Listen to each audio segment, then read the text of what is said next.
Welcome to BumbleKast Live. I'm your host, Ian Flynn, the Bumble King, and joining me as always is my Bumble co-host, Kyle, JCRB Krause. Hello, everybody. Welcome to the Flames of Disaster.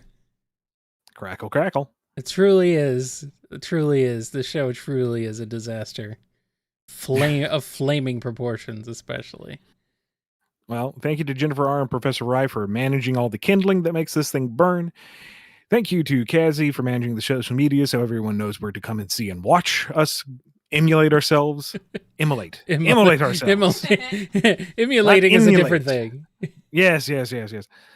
And let's see, the usual rules and guidelines. Please save yourselves to one question at a time. Don't ask another until yours gets answered. We will try to answer every super chat tonight. If we cannot, we will roll them over into the next available recording session. And we're going to try to prioritize it so that everyone gets at least one super chat in the show. Doubles, will be moved towards the back. But if we get to everybody, we get to everybody. Everyone's happy there. Is that everything? You would think I would have it memorized by now. I think that's everything. Well, then let's get to it. I mean, yeah. We got a lot of questions already. So let's go. Starting out with this one from James L. With Marvel's Deadpool and Wolverine out, how would it have played out if it was mainly Sonic characters with Sonic in the role of Deadpool and Scourge as Wolverine? Not spoiling the movie, by the way. Hard to say because I haven't seen the movie. Yeah, yeah. Neither of us can say that. So it's kind of hard to speculate on how the scenario would go because I don't know the scenario. Yeah. Sorry. Just come up with an answer, bub. We're always behind. Did you hear her? I cannot. Okay, she said, just come up with an answer, bub. I mean, I guess the underlying factor is you have Sonic being a Weisenheimer and Scourge being roped in to save the multiverse. Yeah. And really not wanting to work with Sonic to do so, but having to because of self-preservation, I guess. And antics ensue. Yeah, pretty much. With Sonic maybe being a little antagonistic just for the lulz because he knows he can get away with it. I don't know. It's what he do. It's his thing, All right, here's one from Equilibrium. Question about Shadow. If he's C and he has all the time in the world to react and act, will he save someone from being crushed by a rock falling from the sky or let the rock crush them? Oh, he'll save them. He just won't make sure that they're okay emotionally afterwards. What if it were Starline? Is there enough time for him to flip a coin? Maybe. Hold on. Chaos control. Ping. There you go. Heads. 2 out of 3. Ping. Heads. 3 out of 5. Ping. Heads. Damn it, Maria, fine.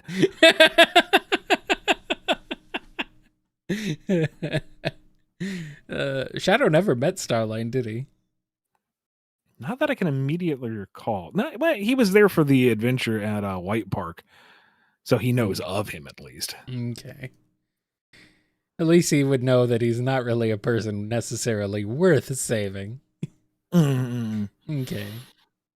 I mean, there's the mental gymnastics of why he doesn't just eliminate Eggman to prevent future disasters, but yeah. I think the official line on that is once Eggman is defeated, he's no longer a threat, so Shadow leaves him be.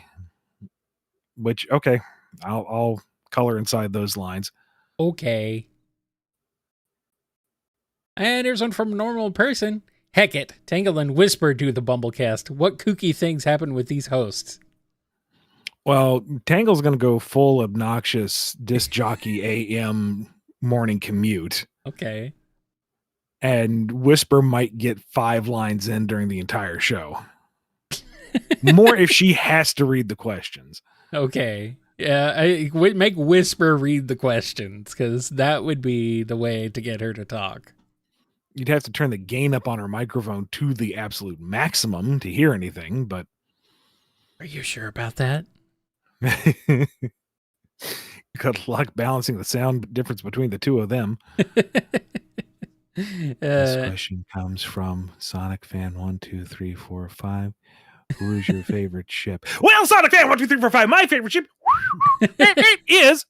The irony is that Whisper's the funnier one.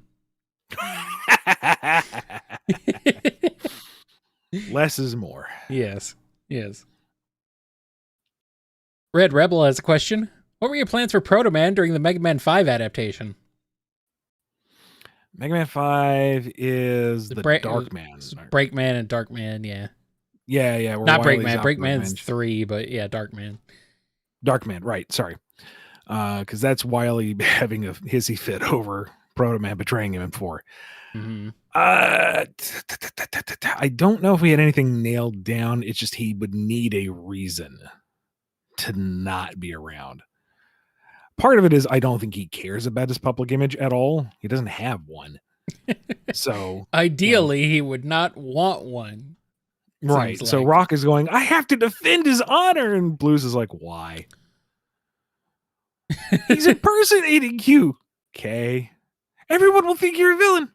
Okay. What else is new? You'll be a pariah. That's what I've been for a while, little brother. I'm going to say, that's my whole thing. That's my shtick.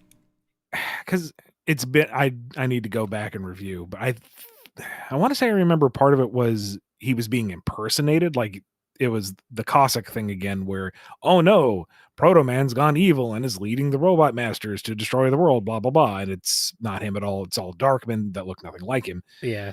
So we'd have to play with the mystery angle a little bit. Mm-hmm. But I'm not sure how far that goes since the Darkmen look nothing like Proto Man. Again, I'm going off the top of my head. I'd have to go back and like properly research the game again. Yeah. All right, guys. Well, we have officially reached at least 50 standard questions. So unfortunately, it's already time to close the Super Chats. Or not Super Chats. The Super Chats are still open. We're closing standard questions. Yeah, sorry about that, folks. I know we are apparently in high demand, so gonna have to shut those down. But Super Chats are still open, obviously, and we'll still be here for, I guess, another couple hours, because we, like, literally just started. So many questions, Ian. Yup. So many questions. Let's keep on going with this one from Ethan T. Your view on once isolated canons being fused into a shared universe? If Sonic is ever fused with another one, would you, plus the lore team, be up for the challenge no matter the retcons required? They don't know you. This person does not know you well. That's my secret, Cap. I want all the cannons. I was going to say, this is kind of your thing, was bringing in literally everything you possibly could under one all roof. cannons, full power. Yes. Now, the thing is, it would really depend on the circumstances. Like, are we sticking with modern Sonic as it is and just folding in a different canon and making that fit? Right. Or is this a new approach, a fresh approach, and we're allowed to take elements from different ones? If it's the latter, then it's way easier because you can take the strong points of each and say, okay, how would they work in this new context, and go from there. Right. If it's the former, you're going to have to, fans of that other canon are just going to have to accept things are going to change. Like if we were to do an Underground adaptation, if we were going to bring elements of Underground in, not a whole lot would be faithful to Underground. I am pretty sure we'd have to make some significant changes to Sonya, Manic, Alina, the whole shebang. So, yeah, but that's part of the fun of that sort of thing. So I don't foresee it happening anytime soon, but yeah, if it ever comes across my path, I'll be up for it. Yeah. I mean, you've had some practice. You did a lot of that with Archie Sonic, so. Mm-hmm. Yep. That had to be done on the fly. In a lot of ways, yes. But even still, like, Even before pre-reboot, when you thought you had all the time in the world, you still brought stuff in. Well, no, I mean, is that like as each new game came out, it's like, Oh. here's new Sonic lore. Oh, Right. how does that work now? Right. Right. Yes. All right, let's switch over to some super chats. Zach D is going to start us off. Hey Ian, what's the rule when it comes to song requests again? I have the song request I wanted to ask, but I don't know if I can. Also, this is their free member question, but it's is it in my range? Yeah. And can I reasonably do it enough? And I'm wondering lately if I'm gonna have to just cut those off. I hate to say it, but lately I feel like I don't have the lung capacity for it. I don't know. Maybe all the silly voices and constant black dooming have wrecked my throat, but I don't feel like I have quite the pipes I used to. And that's frustrating for me because I like doing the goofy musical numbers. I really do. Yeah.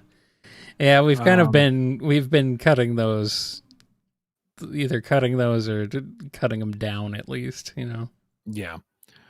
And the amount of revision work needed to make it palatable or even on meter has been exhausting too. So yeah, I don't know. There's what do we have it on the tier list? 25?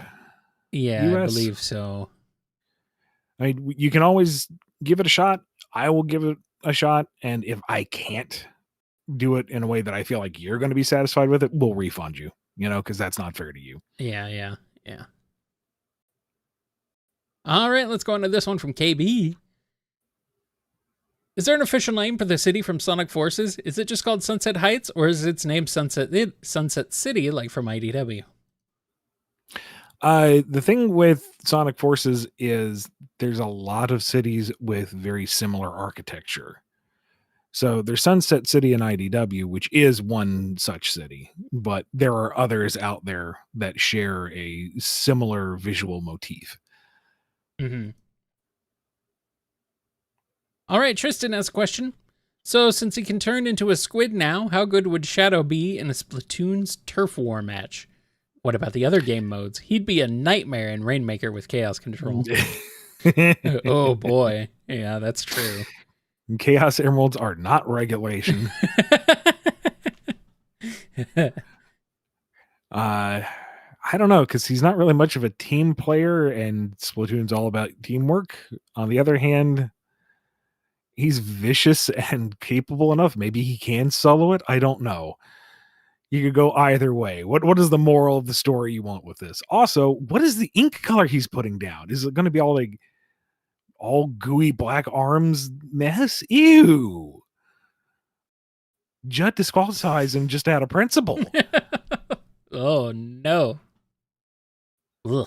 Might be worth it though, just to see the end result screen, and he just kind of turns to the camera and goes, "Woo me, woo me." Maybe he's better off harvesting eggs against the salmonoids. Yeah. Everyone else can grab eggs. He'll just kill everything else. Primo. Dazed Memories has a question. What would each of the Sonic's main casts, including Silver, Blaze, and Marines, love languages be? I'm so curious for your opinion. Love languages? Yeah, I guess like the things someone does that would make them like instantly fall in love with them, like, like give them food or something.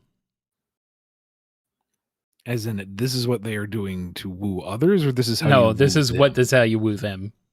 I believe is what they mean. Could be both. Yeah, I guess it could be both, but if you can figure out how to crack the enigma that is Sonic, tell Amy. You'll be besties for life. She'll die for you. I mean, I think she's honestly already figured it out. He's just obnoxious about it. Amy, I just think you need to be compassionate and gregarious. If you're just a good person, she finds that attractive. Knuckles, again, that's like trying to squeeze blood from a turnip. It ain't gonna work. I don't think he even knows. Give him some grapes or punch something. Well, now you're gym bros. Does that count? Who knows? I mean, I don't know. And, honest answer. A lot of them seem to be kind of out of touch with that aspect of who they are. Maybe. So they may not have a defined love language because they're all still fairly young and they're kind of growing into who they are and what they find attractive and meaningful in a partner in life. How do you show how does Marine Marmite? Give him a jar of Marmite. I guess. It's a lazy Australian joke, but I got nothing else. Blaze. Again, she's just recently learned how to accept friendship. Yeah. Anything beyond that is going to be uncharted waters for her. Yeah. And Silver is like Silver is confused. He's from the future. They don't have a lot of love languages in the future.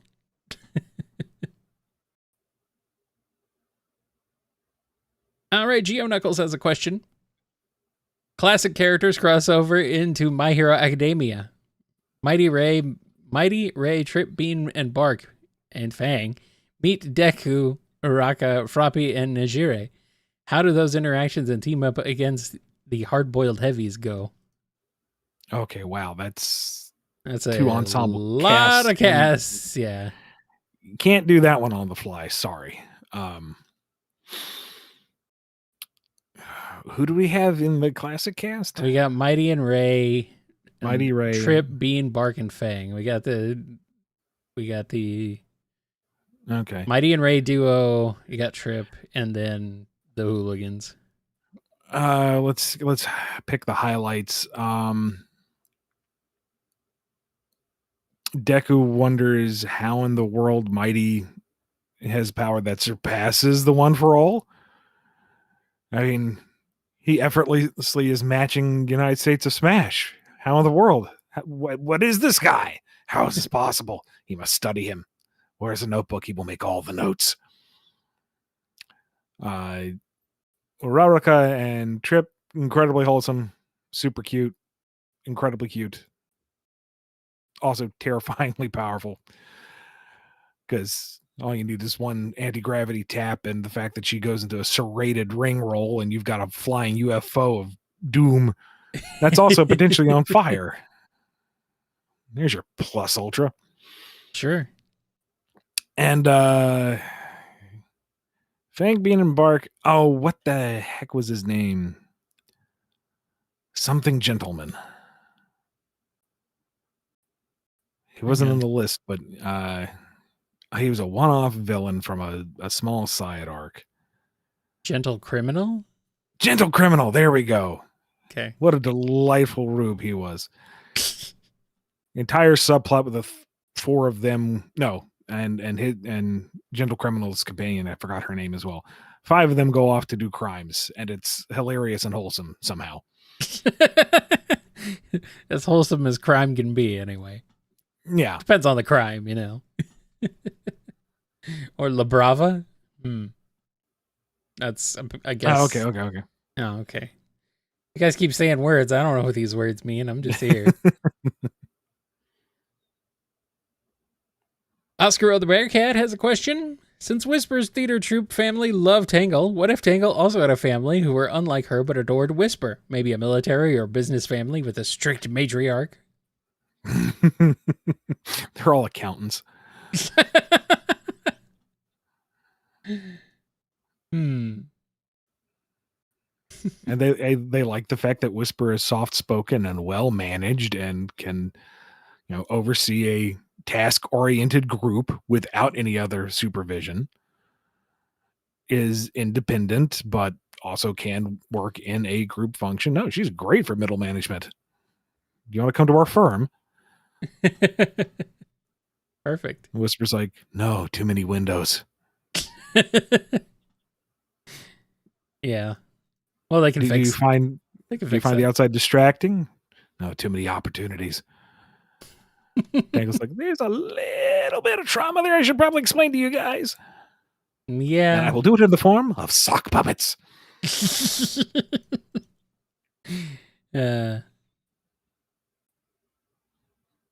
All right. And we got this super chat from Moreless. Zelda Echoes of Wisdom will be out soon. Are you looking forward to it, Ian? If so, what are you looking forward to the most? I would like to play it. I don't know if I'm going to have time.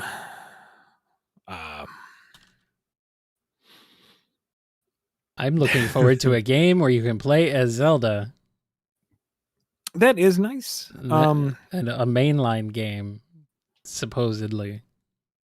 I'm looking at the mechanics of it, and I'm a little concerned because on the one hand, it looks like you can really think outside the box. Like you will have so many tools and so many options that you're going to look at a puzzle and go, how do they want me to do this? What is the logic that they have for solving this? And another part of me worries that because it's so broad, the puzzles will be able to be solved with like the bare minimum effort. So why be creative? Mm-hmm. It's kind of the issue I had with Tears of the Kingdom, where you can build some incredibly complex and insane mechanisms, like the full mechas and the laser blenders and all the like the multi-tiered aerial bombardment stealth fighters that people put together. It's really impressive, but you can also just run over and poke with your sword and you're good. Yeah, but you know, why go home when you can go big? I understand that, and I do delight in the videos of people driving up in their shovel tank to obliterate Lionels. That's hilarious. But personally, I find the idea of going to the trouble of getting all the resources to build the damn thing and then go up for this one encounter tedious. I would much rather go in with the sword and a couple bombs and some arrows and actually fight it, you know, like as Link, not as medieval times Tony Stark. So that's my concern with this one, is that you can do so many neat things, but could you also surpass them by stacking beds? We'll see. I like the art style. I like the fact that it is a new game. Yes. I like that Zelda is the heroine. It's not just, oh, you get to play as Zelda for like 5 minutes and it's her story, but here's Link again. I like all that. And I do want to explore that world. I do want to get into it. I just don't know if I'm going to have the time. Yeah. I'm looking forward to it. Mainly of, and let's be honest, mainly of beating people over the head with a chair, but you know. If I get the option, Zelda's going to be going into every encounter with like a whole pack of Wolfos at her back, because that's just going to be awesome. Finally, Zelda is the title character. Wait a minute, hold on. All right, let's switch over to some standard questions. Starting with this one from Uncle Venus. If you don't mind getting Starline on the horn for a moment, I'd like to ask him, which is heavier, a pound of steel or a pound of feathers? Hint, steel is heavier than feathers. Okay, just a second. Yeah, Doc. Yeah, I don't crawl out from under the rock. I got a question for you. Yeah, which is heavier? Here, I'll put you on. Which is heavier, a pound of steel or a pound of feathers? They're the same thing. The 1 pound. What kind of stupid question is this? It's a pound is a pound. You will have less steel and significantly more feathers, but they're both a pound. Honestly. You need me to answer the questions for your kindergarten class next. What color is this? Red. Very good. Okay, you're done. You're done. Honestly, Niles.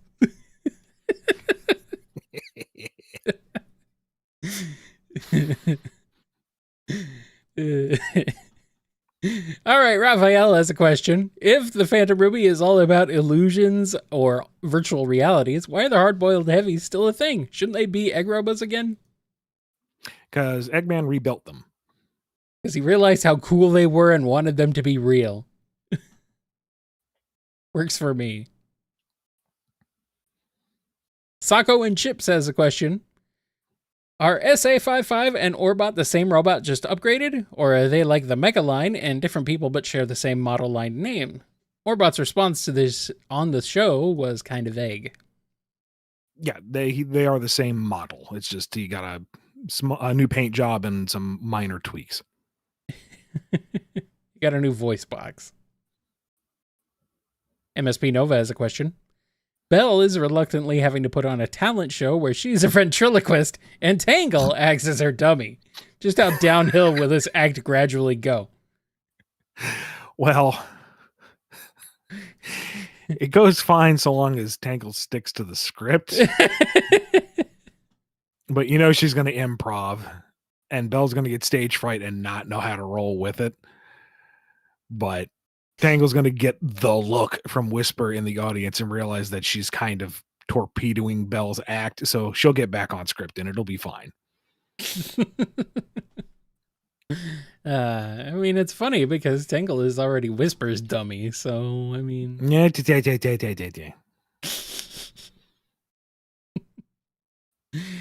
All right, Mr. Yeet123 has a question. How would you canonize extra lives into Sonic and Mega Man's in-universe lore? TV monitors and spare heads not required. Well, Mega Man, it's just a matter of backup shells that his code gets uploaded to. Yeah. You can still have body horror and existential crisis from that, but, you know, it's just Dr. Light is very sad that his poor boy had to go through that. Oh, well, out of the closet comes the next one. Boop. Rock stumbles forward. I'll get him this time, Dad. For Sonic? Are we talking Sonic exclusively, or do we include everybody in this? Because if it's just Sonic, chalk it up to whatever weird divine power he has where he learns new skills immediately and defies all odds. You know, here's a fake Chaos Emerald. Oops, Chaos Control with it. Ha ha, YOLO. That shouldn't work. I don't care. I'm the protagonist. If it's everybody, I don't know. Maybe the weird scribbled ancient text in the sky decides that they're worthy and thus cannot die. Sure. I think that's just called magic. But there's no magic in Sonic's world, so never mind. It's mystic power, Kyle. Oh, mystic. Okay. Just like how they're fortune cards. Got it. Unexplained phenomenon from the broad. Which broad? That one. Okay. All right. Clara V has a question. You said Sonic and Dragon Ball won't interact too much due to their respective events happening in different regions. But if both casts are together, how would they live the events? It can be balanced. Sonic and DB, that's what they say. And Dragon Ball. Okay.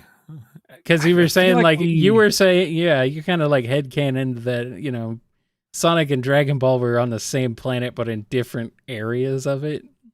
Yeah, because I was trying to dodge that question. It's like, oh, they happen. They just happen in different places. And now you're getting called out on it. Yeah, so checkmate. They're not in different regions. Answer the questions. All right. And the thing is, I'm not super familiar with Dragon Ball proper. DBZ, sure. Dragon Ball, not as much. Yeah, well, I mean, just say it's like the world of Dragon Ball, so DBZ can count as part of it. Well, I mean, I personally, I feel like it would be more interesting and easier if we're in Dragon Ball because the power levels are much more obtainable, and the Sonic crew can actually, you know, work shoulder to shoulder with a lot of the other characters. I guess. So, also, personally, I would think that the cutesier Toriyama style of Dragon Ball would look great next to the classic versions of the characters. That's true, yeah. So, I don't know. I mean, Goku and Sonic tear through the Red Ribbon Army doubly fast. Yeah, yeah. Little Goku already looks kind of like a Sonic character. Mm-hmm. Classic Sonic. You know, maybe it's Knuckles who punches a hole through King Piccolo. Ah. Yeah. Alrighty. We're going to swap over back to some super chats. Hero Squad has one. So, the Flames of Disaster is now trending on Twitter. So I must ask, what would happen if Silver casually went on Twitter and saw that? He'd have this lingering feeling of this should upset him, and he's not sure why.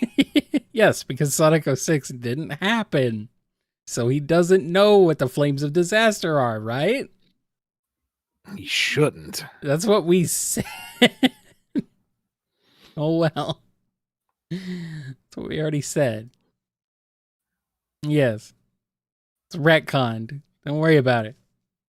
The Flames of Disaster. Scurvy Pirate Hog has a question. Gerald Robotnik, in order to benefit mankind, he made a deal with man-eating aliens, made robots based on the god of destruction, and tried to cure Maria with an animal. Are we sure Gerald wasn't just senile? What if he was? Oh, no, he's a mad scientist. It's just he was generally altruistic at the start. Yeah, he started out all right. But he went off the rails a bit. Yeah, Just he a was tad. a nice enough guy. He meant well, but the apple didn't fall too far from the tree. What with Eggman? Yes. I mean, look at the arc, for pity's sake. That is not the work of a man with a small ego. Well, you know. The apple don't fall far from the tree with Eggman, huh? Or the egg too far from the hen? I don't know. What do you want? Oh, okay. Egg too far from the carton. There you go. Yeah. We'll go with that. Sure. All right. Supersonic fan has a question. What if Mr. Mixaspitalik got bored with Superman and came to Sonic's world to match wits with Sonic instead? What would he and Sonic think of each other? Oh, they would have many a merry game. I feel like they would be more, they would be better, like better matched compared to Superman and Mixaspitalik because, you know, Sonic can actually quip. Yeah, but that's part of the fun of the other pairing is Superman is a little more straight-laced. He's not going to rise to the antagonism necessarily. He's going to try to work things out and work around problems, solve problems even, and come out on top. That's the challenge. That's why it's fun. Yeah. It'll just be and Sonic and Mixie'd be also fun. It's just a different spin on it because Sonic will meet him on his level. He will razz him back and he will find ways to circumvent the rules of the game or overcome the challenge just to spite him, not necessarily to win. And this is after 3 rounds of tricking him into saying his name backwards twice. Yeah. Oh, it's going to be weird seeing any other version of Mixie in the future that doesn't get voiced by Gilbert Gottfried. Oh, well, it's happened. Like the live action versions of him have always been other people, so. Yeah, but there's only one correct answer. I know. And Vineclad has a question. In Shigako Gonensai 1, there's a group shot of Nikki's friends with 2 other characters in the background, a blue gorilla and a mammal in a blue shirt. Who are they and what are their names? I don't know. If anybody's confused on what we're talking about here, this is referring to the Sonic Shogakukan manga, the very classic Japanese Sonic manga. So, for anyone confused. I seem to remember that other one was a bear, but I don't know if that was ever confirmed, so who knows? A mammal in a blue shirt. I don't know, some kind of mammal. Some kind of thing. Question from Bug. Is the Chow in Space animated short canon? To what? Insofar as it was part of that Chow's dream, yes. Is the short like the movie in universe? Because we know that Chow in Space is a movie in universe because there's posters for it in what, SA1? Yeah. I don't know. Maybe that's what the Chow was dreaming of, the actual movie. They were dreaming of the movie. Yeah, they watched the movie and then had a dream about it afterward. How does the Ghost of Tikal fit into it? Dream logic. There you go. Godzilla has a question. So, Ian, how come in all your years of writing Shadow, it never occurred to you to let Shadow do the Akira slide on the Dark Rider? I can't believe it took Shadow 23 years to do the Akira slide. I'm going to be perfectly honest. I'm getting tired of the Akira slide. I mean, it's pretty cool, but like literally everyone's done it. Everyone who's ridden on a motorcycle has done the thing. And they don't even have to be on a motorcycle. Speaking as someone who likes to pull out their references and has crossed the line and done it too much, I can kind of say, as an authority of someone who has overplayed the joke, we've overplayed the joke. I'm really shocked that you, of all people. Wow, man. That is amazing. Wow. Not gonna lie, though, it does look really sick, and I really don't have a good reason why I didn't already do it. Yeah. Well, I mean, you and the artist can both share the blame, because the artists could have drawn it that way. The Dark Rider didn't really show up a whole lot in the comics, come to think of it. Could have, though.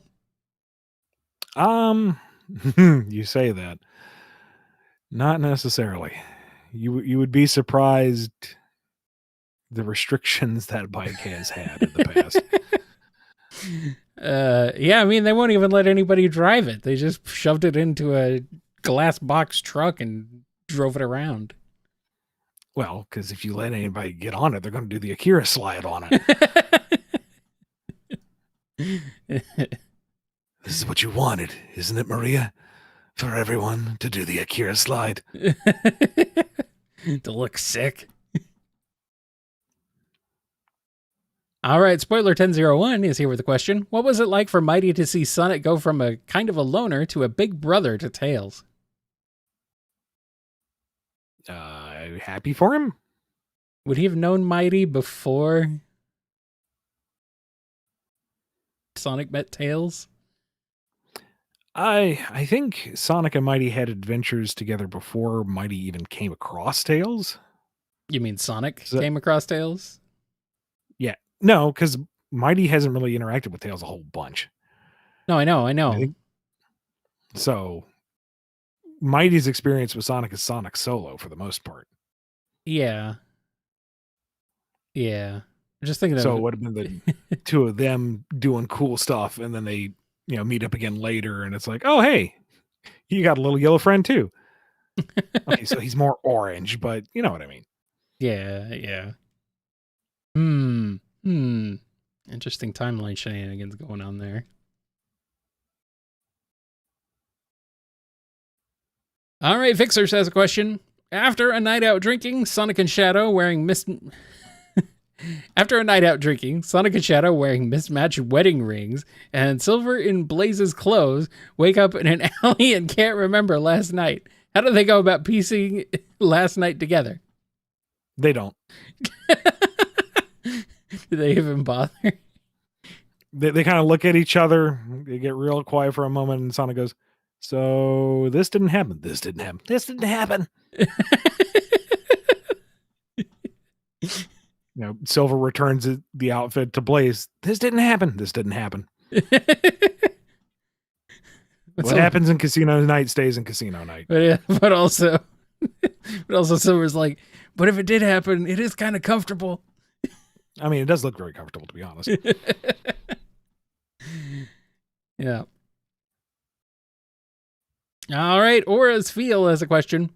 Angel Island is the ancestral homeland of the Echidnas. Since Knuckles is the last Echidna, does he own Angel Island? Does that make him rich? Does he have to pay property taxes? Who's going to collect it? You? There's no Yeah, government Tangle's on Angel Island, so... And I would assume that it's its own sovereign heading up to nation. Angel Island. Excuse me, Mr. Knuckles, I need to collect property tax? You're funny. Dangle, get your brother off my island. Yeah. Yeah. And considering that it kind of floats around, if it floats into someone's sovereign airspace, how does that work? That's not trespassing. That's like full-on invasion. It has a... it has amnesty.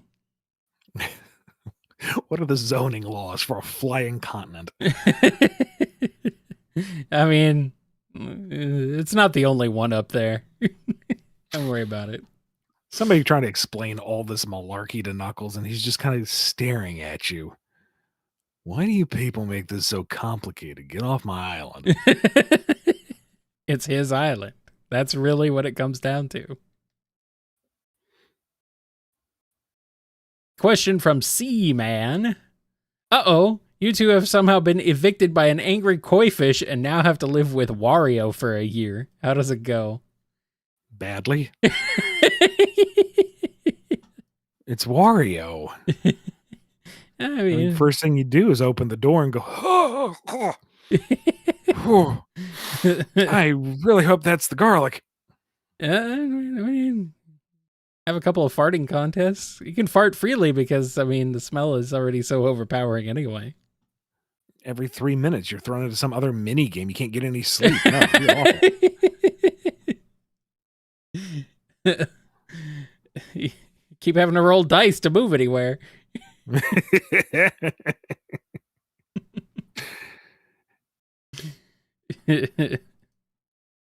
All right, Glazy has a question. If you can any writer have their take Sonic, who would it be and what would it look like? Stephen King doing Black Doom horror? It's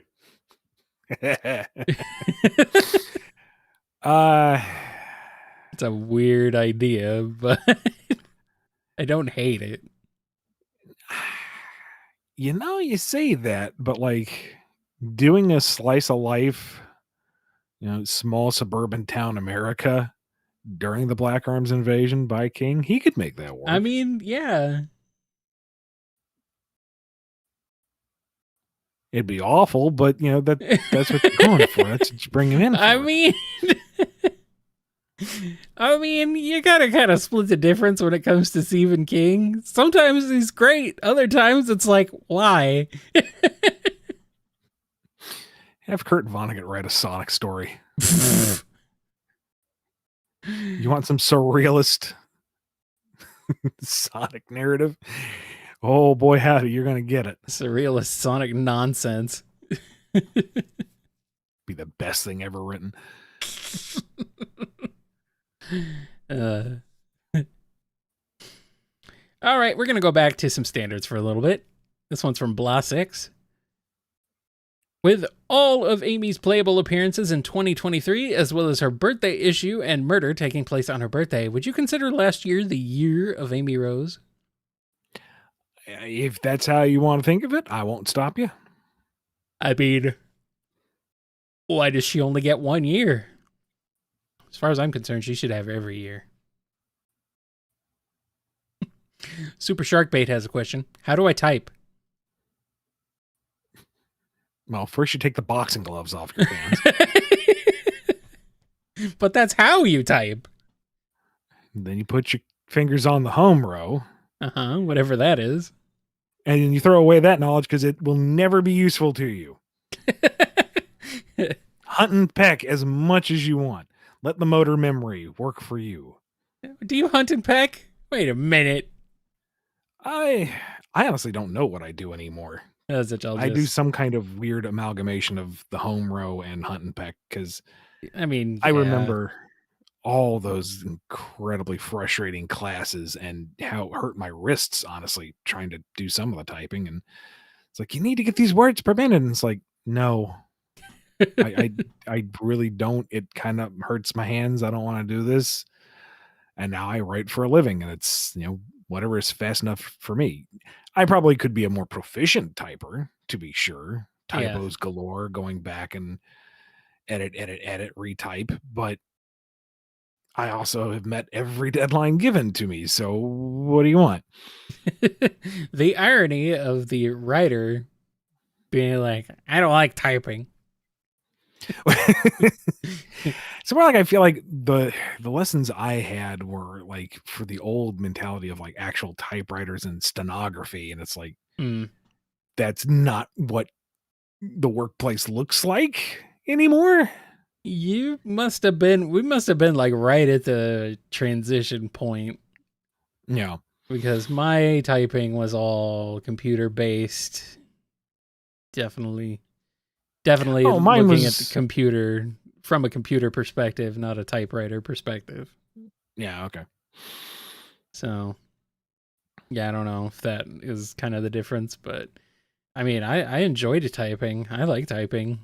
I'm not good at it, not great at it, but I can pull a decent words per minute if I need to. Now, maybe I'd be singing a different tune if my occupation was like data entry or secretarial work where you are kind of more immediately on the clock. But I don't know. For what I do all right. Yeah.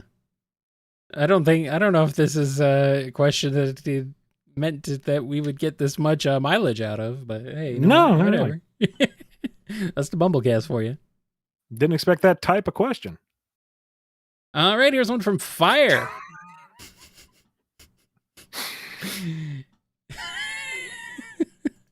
Damn it.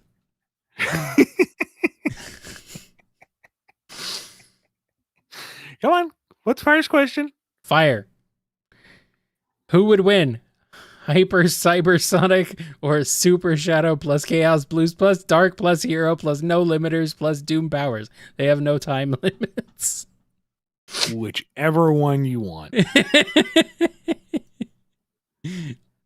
All of the above. Yes. Who wins? It's Big the Cat with a steel chair. That's right. Pedanticat has a question. What do you think would happen if a Sonic character was exposed to mutagen from TMNT? Depends on which version of mutagen we're working with. I would say Sonic just becomes Werehog. It's a cop out. That would be the easy one. Yeah. Because from what I remember, mutagen and its rules change from version to version of Ninja Turtles. Yeah, I'm thinking of the 2012 CG series. I was thinking like, yeah, if Sonic came into contact with that mutagen, it'd probably be like a slightly more hideous version of Werehog. That or he just turns into Sonic Man. Oh. Yeah. Any ideas? Beyond for that? Other characters?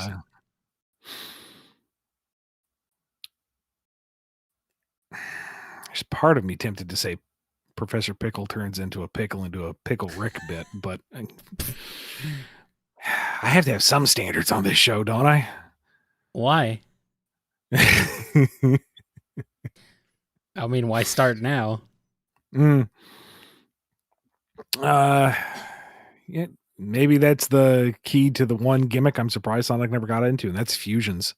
So yeah, it's whoever Sonic just went on an adventure with. He gains their talents and their abilities. Orange Sonic that can fly. Red Sonic that punch good. Yeah. Pink Sonic with a hammer. Wait. Wait.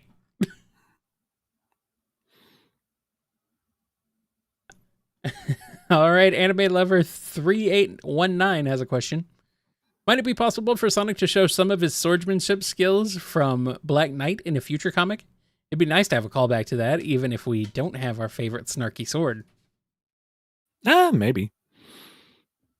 Maybe. I mean, I don't know. I'm not writing the main book. Haven't for a while. All right. Question from Lightning Wyvern.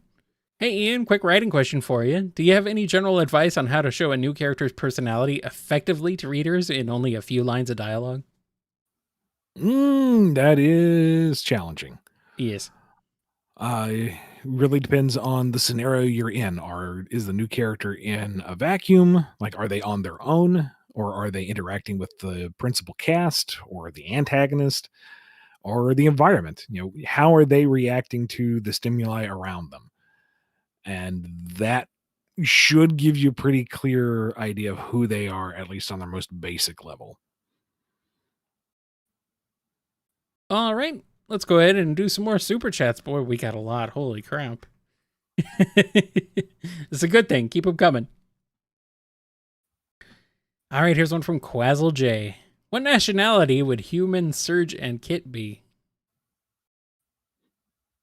I hadn't never thought of that.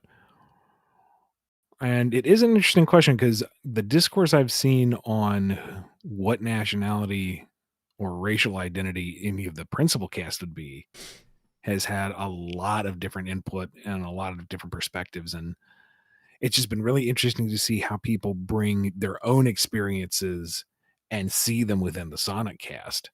Stuff that I never picked up on because that's not my personal experience. So I think that's part of the appeal of Sonic in general, is just how accessible it is and how much people can see themselves and their own desires in it. Yeah. So it sounds like a cop-out, but honestly, I mean this. Whatever you feel like would work for Surge and Kit probably would, coming from your worldview. Yep. All right, here's one from Trange. Do you think Lyric could be brought into the mainline games / series? And if so, would you like to write him? I just think he's really cool looking.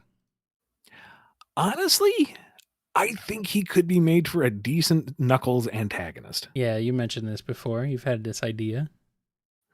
And I've brought it up every now and again when I've had the opportunity, and it's been met with kind of, you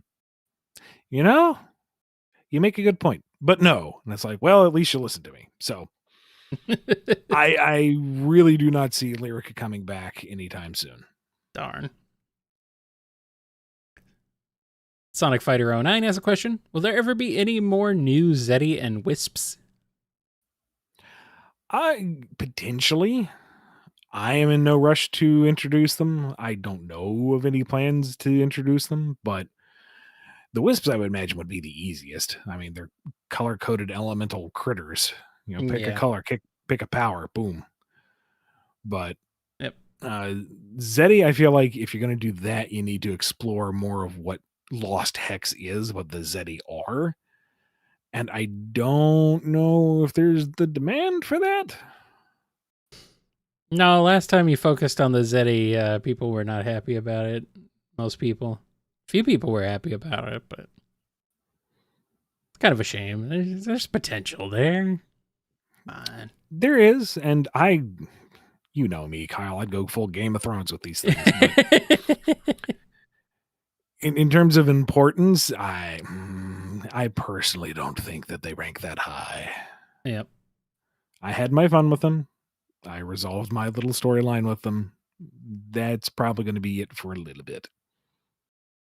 Alrighty. Frozen Apple Juice has a question. If Fang was playable in the Chaotix 2, why would he team up? How does he get along with the others? This is inspired by Fang in Fleetway, but in this scenario, he's joining the team after he is a known bad guy. It depends on what the scenario of a Chaotix 2 would be, but maybe it's Eggman is after some kind of MacGuffin, as he's wont to do, and the Chaotix are out to stop him, and Fang's like, yeah, I'll totally help you guys, because I want to steal the thing. And they're like, he's totally going to steal the thing, but he can help us, and we can let him go into rooms first and see if it triggers a trap. Yeah, all right, that works. Sure, buddy, we trust you. Welcome to the group. And he's like, ha, suckers. And they're like, sucker. And then Eggman catches them all in a combi confiner's like, ha, suckers. Everyone's a sucker in this scenario. All right, one from Switchel. One World Sonic versus Two World Sonic. Sonic X and the movies both do Two World Sonic, and games did Two World for a while before retconning. Ignoring your own fan wants and mandates, do you think One World or Two World Sonic is better? For modern Sonic, I prefer One World. I think it's much easier for the casual fan to understand. It's just, here's a world with people and animals and fantastic things happen. It simplifies the narrative. You don't have to explain why characters have to show up in one place or another. It is. And, Sonic X introduced it, but 90% of the show takes place on the human Earth. So it's not really even addressing the two world thing. It's Not really. an idea out there. Movie Sonic is very different because it's approaching a much larger general audience, and it became intrinsic to the story about Sonic being someone far from home, needing to find a new place to belong. So in that regard, that works just fine. Mm. Also, it's far easier to shoot on location than, create CG backdrops for every single crazy zone out there. Alrighty. Hearts 13 has a question. Sonic Mania Plus Archie Sonic adaptation post Super Genesis Wave. If the Archie Sonic comics were never canceled, how would you adapt Mania and Encore modes into the comics era, and would it influence the games? Would it influence the games? Most likely not. How to adapt? At that point, I think it would have been pretty clearly established that the classic era was the past version of Sonic, and he went on an adventure with a few of his friends, and they did it. Hit the same story beats.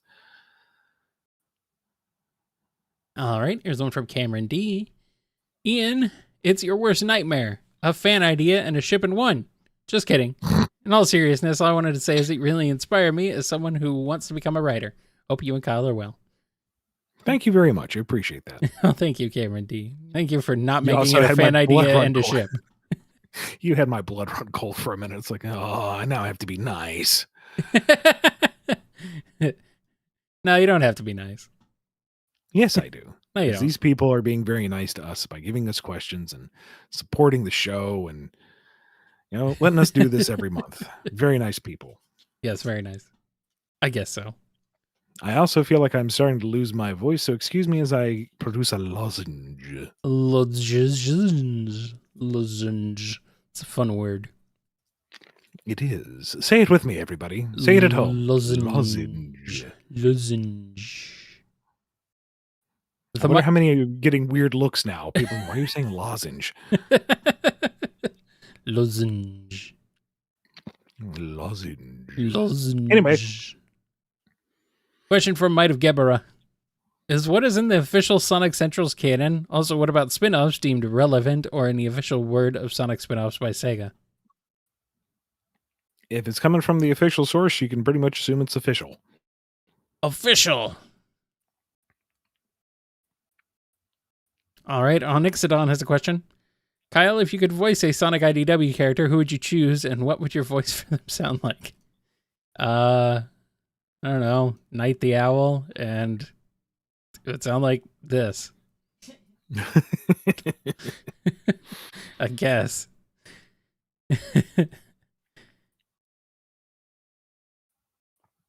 Chaos Sonic 1 has a question. Answer this question. If you know of the game Waltz of the Wizard, what would Auntie Merlin be? Would he be just a talking skull like Scully with Miles or slash Auntie Tails?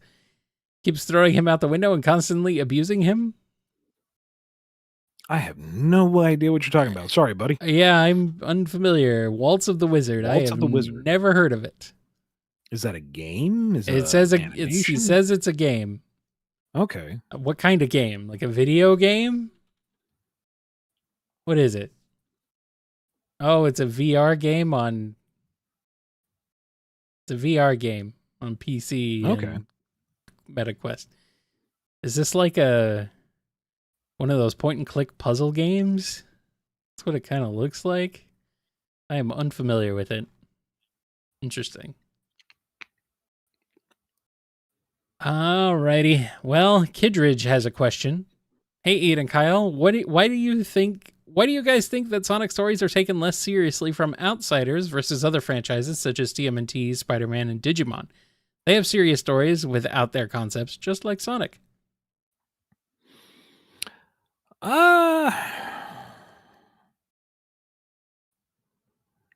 Should probably be careful how I answer this one.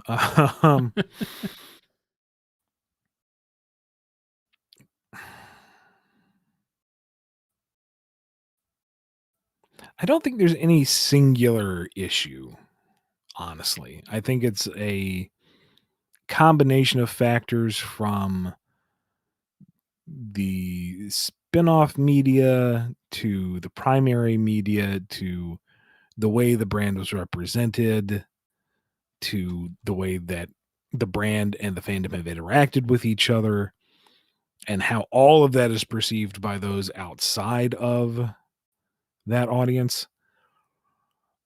Part of it too is the timeline of when these various franchises came out and what audience they were catering to. Because Ninja Turtles was the indie comic scene first, and then got huge with the '80s cartoon. Yes. And that reached a much larger and very different audience than those who were caught up in the console wars with Sonic.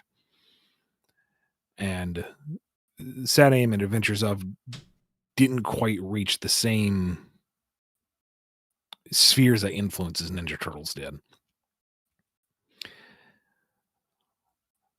Which is a little weird because you would think there'd be more overlap because of so many of the shared themes and stuff. I don't know, honestly. The general feeling that I'm getting seems to be that Sonic looks like it was made for kids, while the other ones, you can argue, have a less cartoony art style, I suppose. Like Sonic has the big eyes and the noodly limbs, so. I mean, trying to say that 80s Ninja Turtles is more mature in the design kind of makes me roll my eyes, but there certainly was more musculature and I know. It's a very terrible realism. Yeah. It's a very, very silly line, but kind of tracks. It wasn't until later on where things kind of changed and, we introduced elements like, Black Doom or stuff like that. So. All right, JCR1216 has a question. Tangle and SBO on a theme park date. What happens?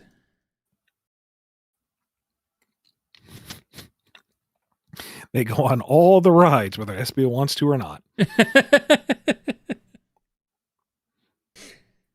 And halfway through roller coaster number 3, he's obviously not liking it. And she goes, "You want to ditch the ride?" And he's like, "We're in the middle of the ride." And she's like, "And?" He's like, "All right." And then they just jump out of the roller coaster. Yeah. I mean, that's Sonic characters. They can do that. Okay. And our next one is from DDR Master M. Club Rouge hires a bouncer. How would Vector, Big, Omega, Bark, or insert a character of your or Kyle's choosing here handle this position? Big is going to be very passive, very pleasant.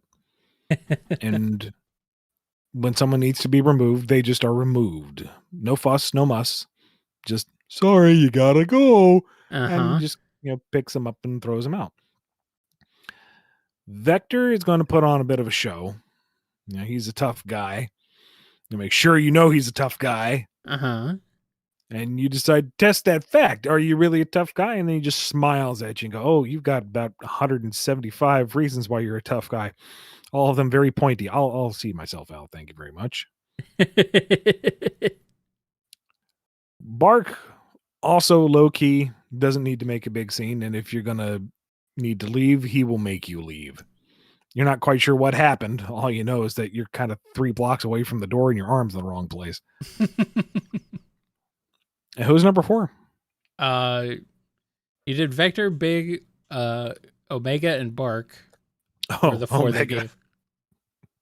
You may not enter. I just paid my tab. You may not enter. None may enter. Omega, you gotta let some people in. Why? I am here to bounce. No. If they cause problems, you are causing a problem. I'm the owner. Out you go. Oh wait, this is Club Rouge. She's not going to kick Rouge out. No, but it's funny if he does. Omega, why'd you kick the bartender out? He was giving me sass. You're out. And then the one is the last one is any character we want. Silver. He's got his recliner out front. Silver, this is causing a problem. Okay.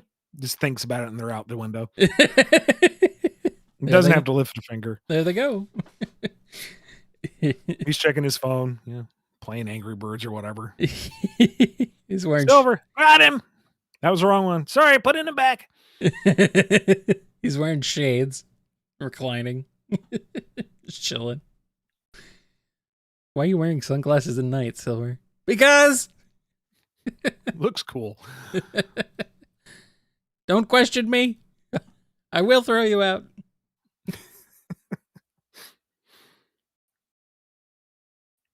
All right, here's one from Oz Jam. Spoilers for My Hero Academia Season 7, Episode 13. Have you seen that one, Ian? I don't know. I might be behind.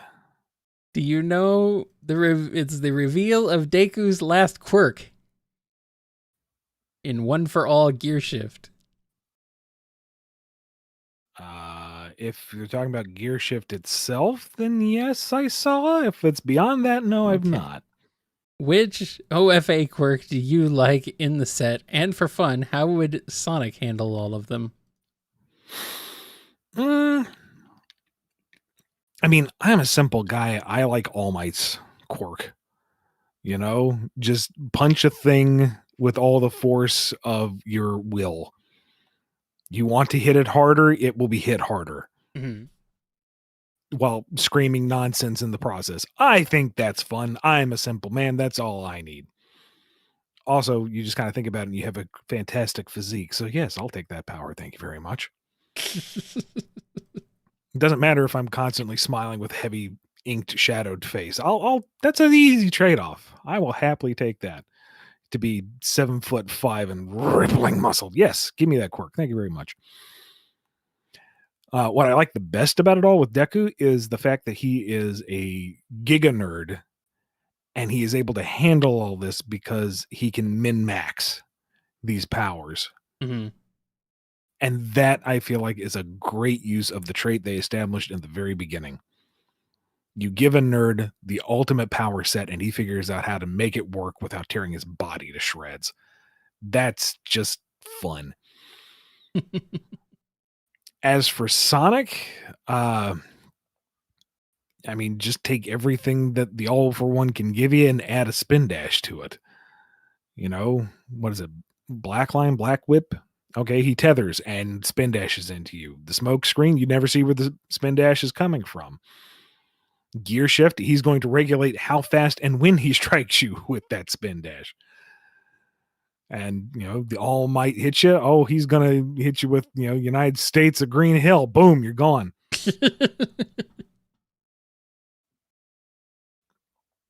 Nice. All right. Question from Jedi Pony. Starline isekais into the SpongeBob episode. I had an accident replacing SpongeBob. How does he handle it? I do not know this episode because I never watched SpongeBob.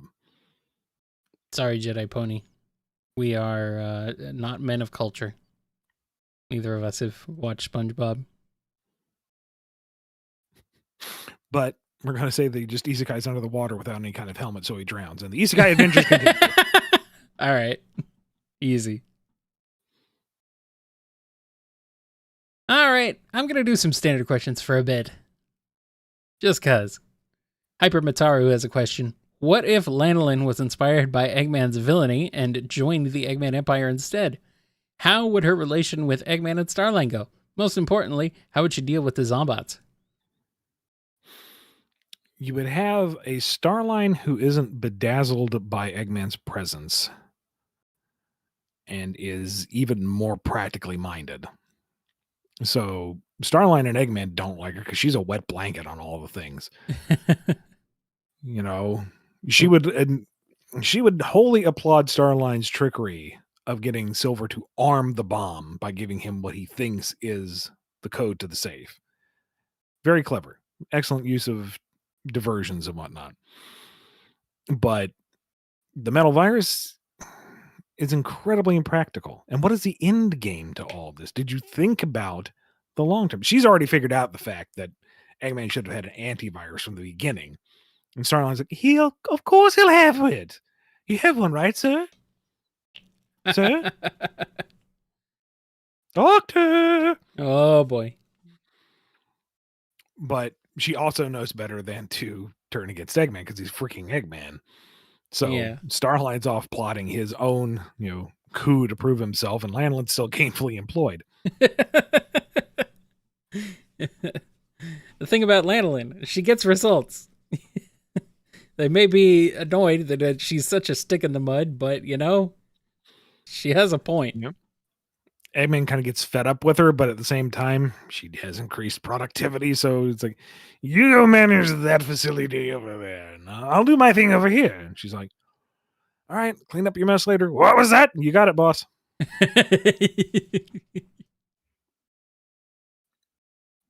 All right. Question from Asta K. You said before that Shadow cancels Neo's super because it was unstable, but it was never mentioned that Neo's super was unstable. Neither he's shown to have problems with it. Where did you get that?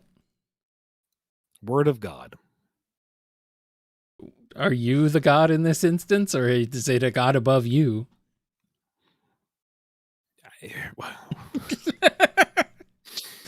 Kyle, I don't think the divine is coming in to weigh in on minutiae of Sonic trivia. That's not what I meant. I did not approach the burning bush and it said, oh, did you know Neo Metal Super State was kind of unstable? Wow! Goodness! I meant the burning bush of the Red Sea while you're at it? I meant the burning bush of Sega, not the burning bush of Yahweh. I'm saying that's what it is, and if you don't like it, that's fine too. Okay. Shadow did the thing, and the story went on.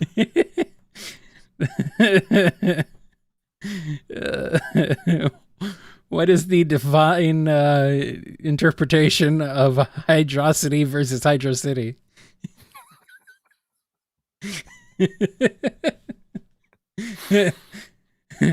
Is this in the Sonic Bible? Ghost Cat has a question.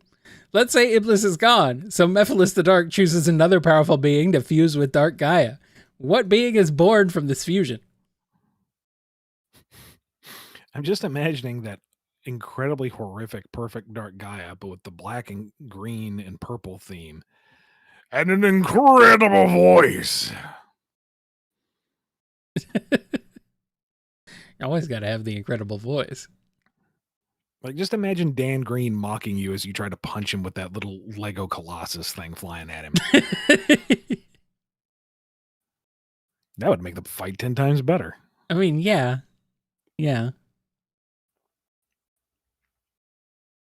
All right. Shadow the Destroyer has a question. How does Tails react to Sonic getting sucked into Goodnight Moon? For reference, Sonic is reading a bedtime story to Tails. Oh, so now this is Tails' storybook adventure. Well, no, Sonic's reading Goodnight Moon, goes into the book, and Tails is like, oh, where'd you go? Oh. And now he's going to pick up Goodnight Moon, and he's going to read it and read Sonic's adventures through Goodnight Moon. Okay, that's okay. I misunderstood the question. I guess by the last page, Sonic goes into his Starfall cyber form and blows up the moon. Goodnight Moon, goodbye Moon. Tails closes the book and Sonic appears in the chair next to him going, okay, you know what? I need to stop reading. I hereby renounce my ability to read. Meanwhile, Knuckles pokes his head in. I already did that ages ago. And Shonen Boys has a question. If you were making a Sonic Riders game that was influenced or in the style of the Jet Set Radio games, for example, including stuff like the graffiti system, sick tricks, and colorful locations. And then it cuts off there. I'm assuming. How to do a Sonic Riders that's Jet Set Radio styled. I mean, I don't think you have to change much. But it's more of that it's the perpetual open world, right? Less actual racetracks. Yeah, I suppose. You know what? Set it in an Eggman city. Like he's popped down another city to conquer everything, being a jerk. Mm-hmm. And so Sonic and crew decide that they're going to.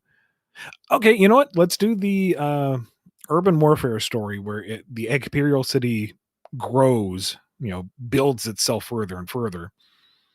And Tails comes up with a quick solution with this tagging paint that interferes with that growth algorithm. So they have to tag the city to kind of corral it into place. The more graffiti they put down, the more barriers they're putting up so the city can't grow. So you got Team Sonic doing their Jet Set Radio thing around the city, spray painting everything to hinder the growth. You have the Babylon Rogues who are doing the same thing, except they're trying to outperform Team Sonic and put all their own marks up. They're going to tag everything even better. And you have Eggman's forces getting in the mix going, stop putting paint on everything. I want my city to grow. And everybody kind of turns it into a competitive game. Who can tag the most of the city first while also avoiding being killed by various badniks. Yeah. Makes sense. That way, the vandalism is wholesome. You have the exploration of the city. You have the tricks and stuff. They're riding on extreme gear instead of skates. They have skates, extreme gear. It works. It's fine. You can have the mini games where you're racing through the city to see who can tag the most stuff and pull off the most tricks and stunts. It could work. Yeah. All right, next question is from D Guy. Ian, I would like to ask you to do the entire story of the movie Castaway starring Tom Hanks, but instead Fang is the main character. How would it go? Is this where he's been during the modern era? So like that horrible part with the ice skate, does that take out the whole Fang? Is he fangless now? Oh no. Do we just call him Gums from here on out? Does he only have one fang? I guess technically just the one, huh? Oh man. And, now we just have to now he's called Mouth. He's out to sea and Wilson starts floating away. Ball Mook!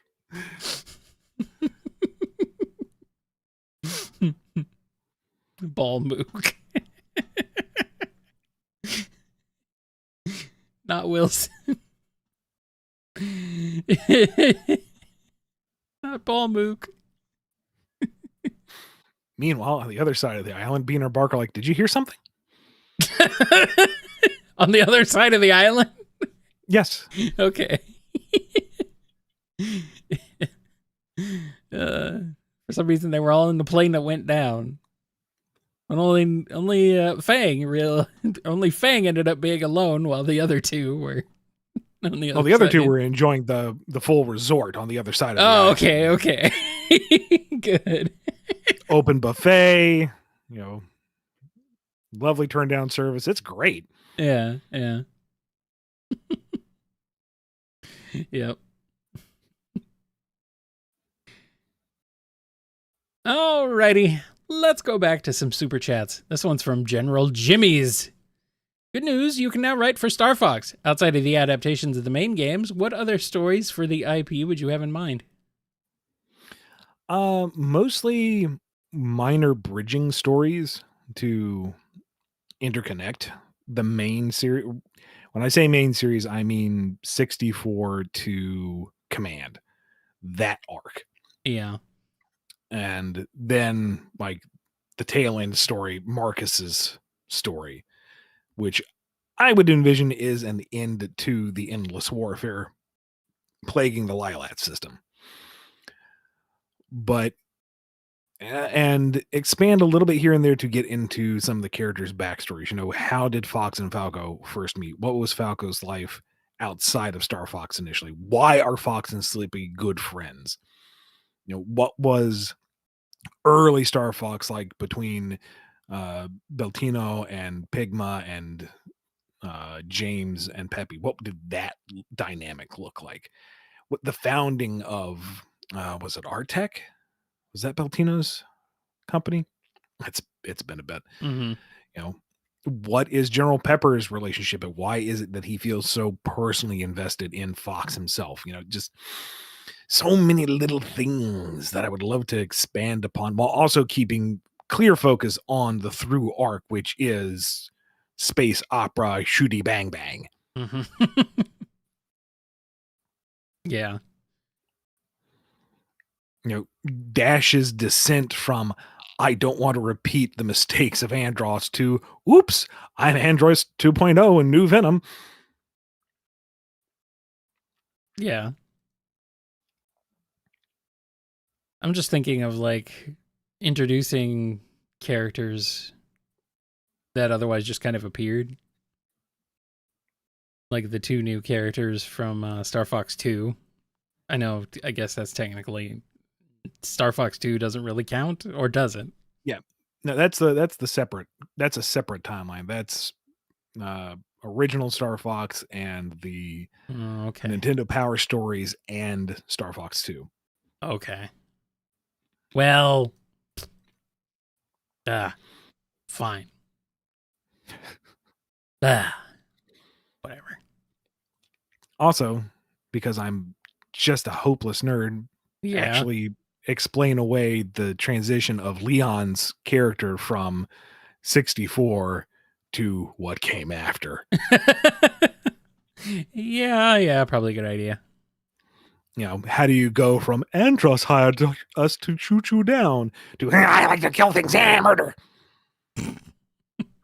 Thanks, voice director. Yeah, that's right. Me, you, and Faye. Thank you. I completely blanked on their names. Anime Hunter 23 has a question. Sage has learned through the internet of the existence of Halloween. What costumes would she try to get the modern Sonic cast, even Starline, to wear? It's a lot of characters, but, you know, pick and choose. Yeah. I mean, we have so many fun options from the mobile games. You know, Pirate Sonic, Mummy Knuckles,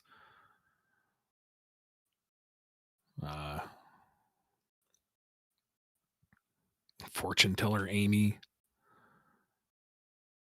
Tails has kind of been given the short stick when it comes to fun outfits. Yeah. She makes Tails dress up as Eggman.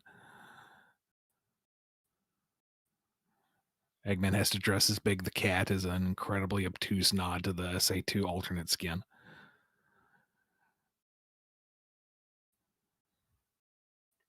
Yeah.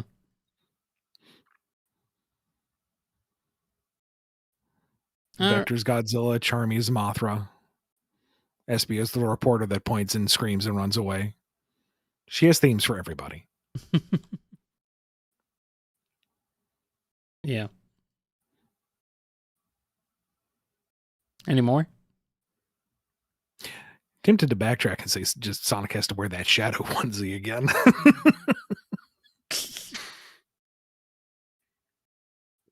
All right, this one's from Happy LGPK. I'm excited to play as Shadow and Sonic for the upcoming Sonic and Shadow Generations.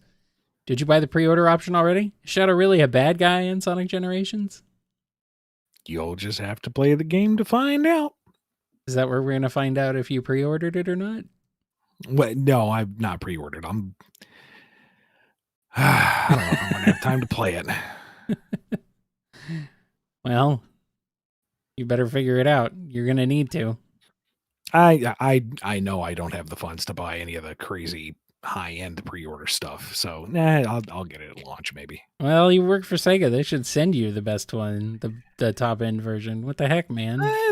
They might. I don't know if I'll get all the physical paraphernalia, but Okay. That's okay. I don't have room for it anyway.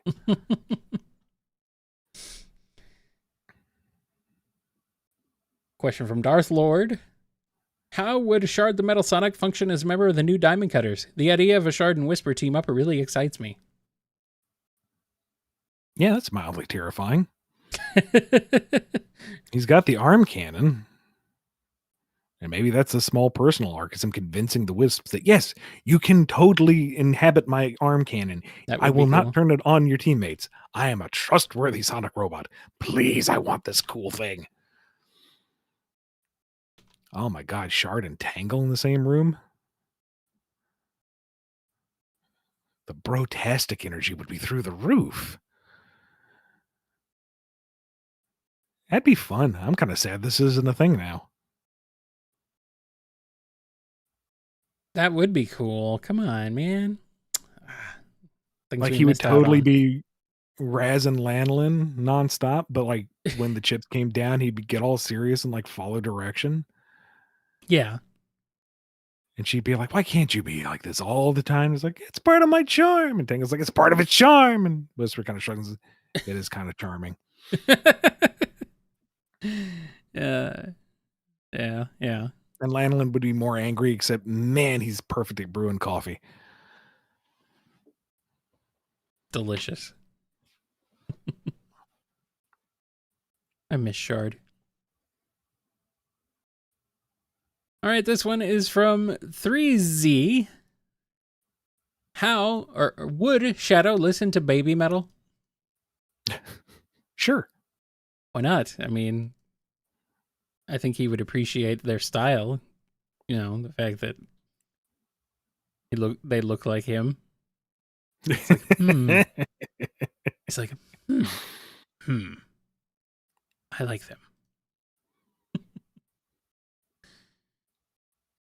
Sonic Mania 2099 has a question.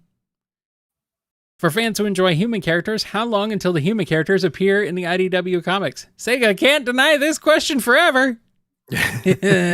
Fun fact, yes, they can. That's entirely up to Sega and IDW. Wildcard Photography has a question. Drogoon question. Ooh. What character has been the most fun to write? Who has been the most difficult? Has that changed with the reboot?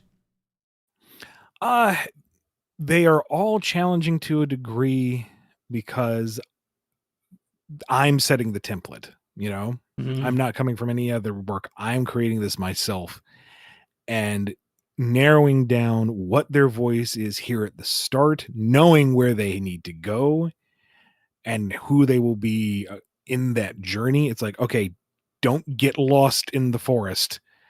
You're writing this part of the story. Focus on this. Do this particular dynamic. And you'll get to the other stuff later. Okay? It'll be fine. It'll be fine. Establish who they are now so that they can grow later. Yeah. And in terms of interactions, not to toot my own horn here, but part of what I enjoy so much about them is that they all have some really fun interplay. Like the way Wind and Lissy are so compatible, and Lissy's just this little ball of sunshine and goodness, and Wind's kind of a corrupting force, but it's in a wholesome way. And the way Lissy is just like the undeniably adopted child of everybody here. Like they'll pick on each other and they'll fight and they'll curse and whatever between the three of them, and then immediately they're all sunshine and happiness with Lissy because she just invokes that from everybody. The parental dynamic between Foreign and Wind is, you know, clear to everybody else in the room except the two of them. The almost Abbott and Costello like interactions between Foreign and Jobun are what I live for. And it's like, okay, remember, this is primarily Wind's story. Don't let them steal the whole show. And Jobun just being this kind of salt of the earth punchline delivering machine. That wasn't what he was initially thinking of, but it's kind of the role he fell into and it works. But just this odd hodgepodge of very different people who kind of live together, and they have a system that sort of works for the most part. And the first book is us kind of jumping into it and seeing who they are and what it is just in a day of the life of these guys and how they meet with catastrophe and overcome it. And oh my God, some of the art that Adam is putting out is just stupendous. Right now, as of this recording, he's working on a big fight sequence. And as I was writing, it's like, okay, this is the structure I'm thinking, but we're going to let Adam do Adam's thing when the time comes. And Adam's doing Adam's thing. And it's pretty. I'll actually have some of the preview art up on the Patreon for those who are supporting the book, which I greatly appreciate. I know updates are extremely slow to come, but that's just been the nature of development. But it's coming along, and check it out, patreon.com/Drogoon. And I'll try to have some of those preview pages up around the start of the month. Delicious. Here's a question from Shining Diamond. Hey, Ian, my favorite Sonic stories are usually with Team Chaotix. Any chance a Team Chaotix detective mini or ongoing series could get made? Oh, that'd be lovely. Yes, it would. At least like a mini series with the Chaotix. Come on. And I would love to write it, but I'm not very good at mysteries or detective stories. So it might be better served to go to somebody else, but I don't know. Maybe I just would knuckle down and work harder if I got that. I don't know. We'll see. Yeah. Bladed Fox 14 has a question. Will we ever get the epic rap battle of Witch Cart versus Rough and Tumble? Sadly, no, because she's classic and they're modern. And I sincerely doubt we're going to get a modern Witch Cart anytime soon. You could do the epic. It's just epic rap battles of history, man. It's like they don't have to be in the same timeline. They don't have to be in the same existence. You know, it just happens. You know. Well, then let those folks do it. Yeah. Somebody with more talent and time. Mm-hmm. Go do that one. Butter Noodles has a question. For some reason, we get Omega joined with Surgeon Kit. Why do they team up? How do they interact? And what's the best connection you can make with them? Surgeon's like, hey, you want to go wreck stuff? Yes. Let's go wreck stuff. Affirmative. And they wreck stuff. Yeah. With gleeful abandon. And they kind of get along. She's like, didn't Eggman build you? Affirmative. To like fight Sonic? Probably. So if you had the chance, would you shoot him right in the head? Yeah, all right, Omega.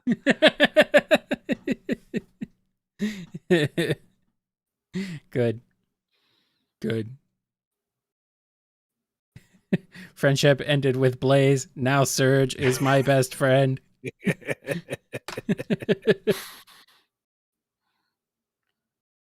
Winder Blitz has a question. In today's Starline Isekai adventure, he appears in the depths of the Aperture Science Enrichment Center as GLaDOS' new test subject. How will it go? First off, he knocks the water out of his ears from being underwater in SpongeBob's world. That was awful.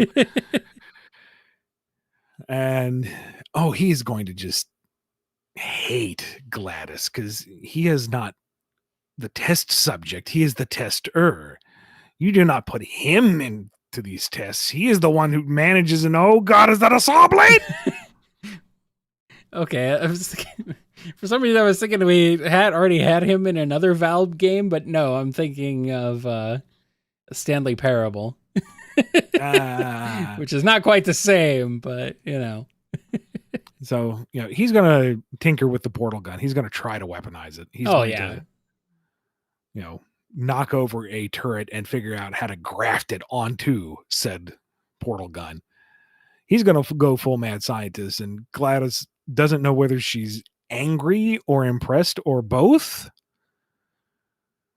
All she knows is that, the testing will be fascinating and that she will kill him.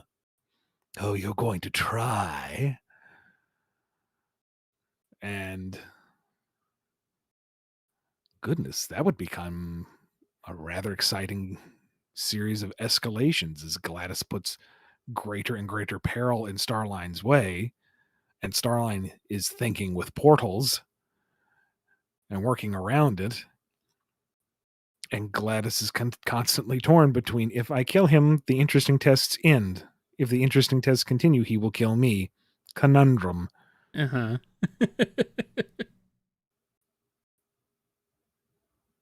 And then Starline finds the cake, and you know what? He deserves just a little bit after all of this. Yep. And promptly falls over because the cake was made with a tasty neurotoxin. Delicious. And Johnny Gyro has a question. Which Dragon Ball games are your favorites? Also, do you plan to see Daima when it comes out? I never actually played any outside of Dragon Ball Fighters. And I played that for the visuals, but it is the type of fighting game that I am no good at. So I got real frustrated real fast. But I can't think of any that I've played beyond that. I kind of wanted to get into Kakarot because it looked so pretty and it looked like you just kind of lived in that world. That was kind of cool looking, but you know how it goes, guys. I have no time for any of these things. So I never got around to it. For Daimo, maybe it's not something that I'm terribly interested in, but if it's good, maybe I'll get around to it. Other than Dragon Ball Z Abridged, the only other thing I've actually have any experience with is Dragon Ball Xenoverse, the first one, which was fun to play around with for a few hours at least. But yeah, that's it. I did want to play Breakers as well because that looked really cool, and again, just haven't gotten around to it. Yeah. Question from Z Broadcast. Sonic Origins never refers to the Battle Cuckoos by name in Tails Adventures descriptions. Meanwhile, Witchcart does in Sky Patrol. Any reason for this? Not that I'm immediately aware of. And no originality as a question. As native English speakers, what is it about the English language that frustrates you guys? We drive on parkways and park on driveways. That's kind of silly. Read about how the dove dove. Yeah. I guess it's this inconsistency with the spelling, I guess. But that's just part of the nature of the origin of the language. It's a melting pot of various Romance and other European languages that just happen to survive to today and is now like the dominant language for some inexplicable reason. Yeah. I do wish there was a little more uniformity, a little less, exception to the rules, because there are so many exceptions. But from a linguistic standpoint, it is kind of fascinating to have seen the evolution of the language, and as chaotic as it is now, understanding where it has come from. Let's use that English language there, Flynn. Understanding where it has come from, it brings a certain charm to it. Yeah, homonyms and homophones are definitely something that's like, I am used to them. I get it, but I can definitely see how it would be very frustrating from someone on the outside. It's not really a thing so much in other languages. Yeah, but it's to its credit, very though, common here. Common in English. I am so thankful we don't have like gendered nouns. I don't have to say la table or los table or anything. It's just table, the chair, the window. I don't have to worry about conjugating all this. It's just the chair, the table, the window. That's so much. Yes. Very good. Mm-hmm. Very, very good. Yeah. Also appreciate, the one alphabet. Even if part of the world does pronounce the Z wrong and ruins the rhyme scheme. Press Z. Oh, press Z twice to barrel roll. If you're gonna pronounce it Z, then you better pronounce C as said, G as Jed, P as ped. Said dead. Yes. At F and Ged. Yes. Yes. Don't ruin the rhyme scheme. All right, one from Spacebar. Is that a is that a Space Quest reference? Maybe. Ian, the Edge is coming. Sonic Team yearns for the Edge. Are you prepared? Are there angles of Sonic's world, characters, or political areas like Gun you would want to use to explore this Edge? I think if you're going to go Edge with the Sonic series, just make that Shadows thing. I guess. Like, have him take on enemies that get eliminated. Have him, deal with the military-industrial complex. Give that to him. But folks kind of expect it now. Ian, what if we don't want Shadow? Too bad. What if we don't want Shadow? That guy's had more than enough. Shadow has proved that he's kind of here to stay. People love Shadow. I know that. Don't remind me, but I know that. The year of Shadow. It's going to be like the year of Luigi, and it will never end. To steal from Team 4-Star, you can't kill him. We've already tried. Please stop forcing. Please stop forcing Shadow. Please stop trying to make Shadow a thing. It's too late. He already is.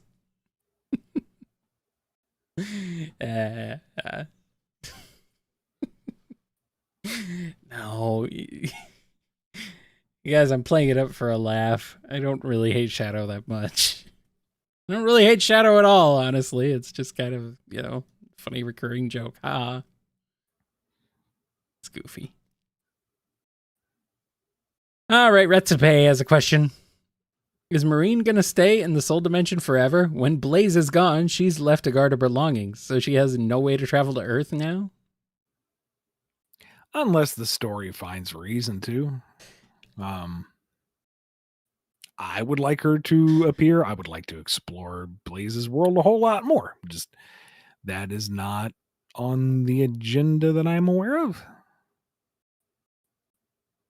Yeah. Well, put it on the agenda, Ian. Not my ability to do so, Kyle. Whatever. I can bang on that drum all I wanted, but if nobody's listening, it's like that tree falling in the woods. Well, then go play it next to someone's ears. All right, Sunny Alternativity has a question. Can you expand upon your Sonic Rush 3 idea? Thanks. What was my Sonic Rush 3 idea? I don't remember. I feel like I did mention it before. You've talked about it, but yeah. I can't remember. I mean, my kind of go-to is, another story of Sonic and Blaze being cool and going on an adventure and finding some resolution to the two worlds problem there. Whether, they merge into one world and the Soul Empire is part of Earth, or Blaze's planet is, in orbit around Earth, and then you get this really cool planet just up in the sky visual for both worlds, which honestly is way cooler than merging the two of them. Or, I don't know, make a bridge between the two so it's easier for them to get between, so you don't have to pull out the soul emeralds every single time. Oh, okay. This is when you got raked on Twitter for not wanting to explore the soul dimension, even though that's not what you said. Oh, yeah, no. You didn't say that? No, I didn't. And again, like if like in the scenario where the Soul Empire gets ported over to Earth, okay, explore it there. We don't have to worry about going for the excuse of, oh, it's through another dimension. We need an excuse to get over it. Just it's there now. Explore it. Or if it's in orbit, okay, now we have an easier time. Get on a shuttle, go up there. If we can get on a freaking rocket to go to the Dompas planet, we can go to places. Or if there's some kind of Einstein-Rosenbridge bridge, go through there, explore it, just whatever. Just make it easier to get to that world and go to it. Explore it. Explore the Soul Empire. Go through its history, its lineage.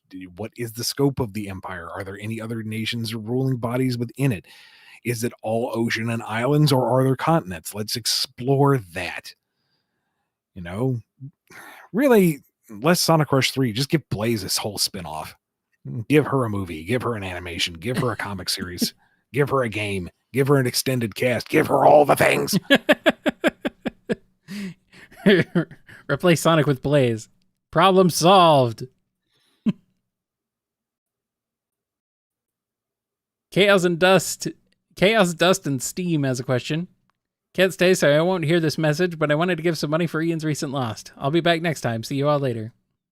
Thank you very much. I greatly appreciate it. Thank you. Thank you. The Hobgoblin has a question. Which is the most and least likely to get a speaking role in a classic Sonic IDW comic? Speedy, Vector, Espio, Charmy, Honey, Rouge, or Mika? Or Micah? Mika's not a character, so no. Honey is still kind of up in the air if we could even use her, so probably not. Can't touch the battle birds right now, so Speedy's not likely. And classic chaotics are the most possible, maybe? I don't know. Yeah. And Rouge is not in classic. No. Now, out of all the modern cast, I think she's the safest that could be done, but I don't foresee that happening. Mm-hmm.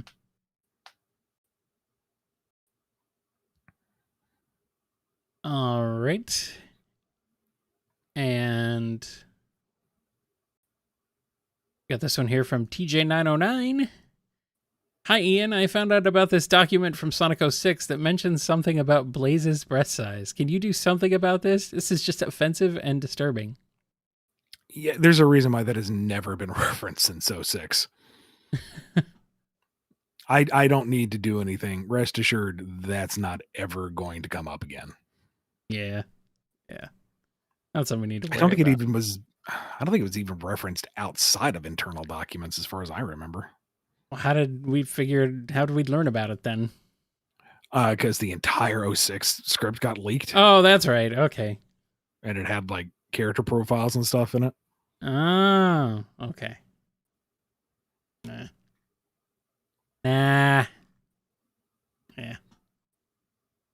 Well, we got a couple minutes left, Ian. You want to do some standard questions? Because we have finished off all the super chats. Oh, wow. Okay, yeah. Let's do standard so we're done. Alrighty. Unless we get any more supers, but... if we get any more supers at this point, we'll roll them over into the next session. Okay, yeah. No Alrighty. reason to rush. Alrighty. Well, we'll jump back into some standards for a bit to close us out. Happy Times is here with one. Who wins a race to determine the fastest tail bouncer between Tangle and Fang? Wait a minute. A Tigger from the crowd has just bounced the fence to become a surprise third entrant. Well, I mean, you got to go with the T-I-double-G-R. Because the wonderful thing about Tiggers is Tiggers are wonderful things. Have you seen them? Their tops are made out of rubber. Their bottoms are made out of springs. They're flouncy, pouncy, trouncy, founcy. Fun. Just fun. Fun. And the most wonderful thing about Tiggers is there's only one. Yes. So he gets along with Knuckles as well. Well, there you go. That cartoonist guy has a question. The adventure pauses. Starline falls into a 6-star resort when he can no longer Okay. Starline falls into a 6-star resort world he can stay at forever if he follows one rule. No evil schemes, plans, etc. Or he'll be banished forever. How long does he last? I'd give him a week. Really? That long? Well, he rather enjoys Hotel California. Well, I mean, he can check out anytime he likes. But you can never leave. Yeah. I think he would enjoy the time off, especially after all that business in Aperture Labs. That was a nightmare, but you can't tell him no. You can't deny him something, and that will fester in the back of his little brain until eventually it's like, why can't I do something evil? You know? I figured the first time you tell him he can't do something, he's immediately going to start doing it. It will bug him initially, sure, but he's been through enough isekai adventures. He does want a break. It's just once he is rested and recuperated and rejuvenated, what is he going to do? He's going to get bored. And when he gets bored, he's going to think. And what he thinks, he's going to scheme. And then, point, he's just ousted by the ethereal beings into the next adventure. I didn't even get my continental breakfast. Aww. He was there for a whole week. He could have gotten it at any time. I wanted the next one. Oh, okay. They made the eggs just right. All right. Izanami has a question. How Shadow can beat Metal Overlord when Super Knuckles couldn't even harm him? Super Knuckles? Oh, right. I mean, the Super Shield. Well, it kind of falls under the same question of how is regular Sonic able to fight Perfect Chaos? I don't know. You'll just have to play the game to find out. Mm-hmm. All right, Funfaloof the Cartoon has a question. Recent revealed gameplay showed Shadow fighting Metal Overlord during Generations. Will this recontextualize Shadow against Master Overlord during the battle for Angel Island unintentionally? If you so desire, yes. You can read it however you want. Adventure 08 has a question. Which would be more chaotic, Tangle with an ivory lightning wisp for a day, or Clutch trying to convince Mimic to team up with Rough and Tumble for a mission? Be more chaotic? Tangle with a wisp, are you kidding me? I think just Tangle in general is more chaotic. I don't know. Well, Rough and Tumble are pretty chaotic. They are, but Mimic would just shapeshift into whichever the other one was and say, hey, bro, we need to focus on the mission. I guess so. Shapeshift into the other one and just keep it regulated that way. It keeps shapeshifting into each other. Wait, so would it work if they were like standing right next to each other? Yes, that is the third beat of the joke, and it absolutely works. Okay, good. I was wondering. Or he turns into Clutch and tells them, stop being so paranoid and just listen to each other. Okay, fine. Wait, when did the boss get here? Mimic, would you replace the boss? Don't worry about it. Just focus on the mission. Uh-huh. You have to get that lemur and the lightning wisp. They really are dumb. Oh, they're delightfully stupid. Good. And the last baby man has a question. What would Lanolin be like as an egg boss? Would she have a similar role to Clove in the way she negotiates things and treats her coworkers? There'd probably be some parallels, yeah. We kind of touched on this earlier in the episode. She would be, the pragmatic egg boss who wants to keep things in order and do things in the most logical way and kind of have that eye twitch when Eggman is Eggman about anything. Yeah. Question from Bro. Are you writing Shadow Generation? The game is not out. Well, no, I mean, wait, did Izuka-san say? I think Izuka-san said. I don't know. I'm pretty sure he said. It's not something that I'm supposed to be talking about until the game is officially out, even if it is officially said by someone official. So play the game and watch the credits, he said, not remotely covering his ass on that one. Oh, well. I don't think it's a secret. I think it's known. It's basically been revealed, apparently, as of right now. Pretty sure he said. I'm so certain he said it during one of the Q&A sessions. Hashtag knowing smile, wink, wink, nudge, nudge. I mean, they already said I was working on the animation. I wasn't expecting them to say that either, so. Yeah. Oh yeah, because there was some discourse over that. I remember now when it was revealed. Yeah, okay. So it has been revealed. Still, not supposed to really weigh in on it until it's like officially said. Yep, you've got your grubby mitts all over Sonic now for real. Frontiers. I'm not going anywhere for a while. Frontiers wasn't just a one-off. It's the beginning. Oh yeah.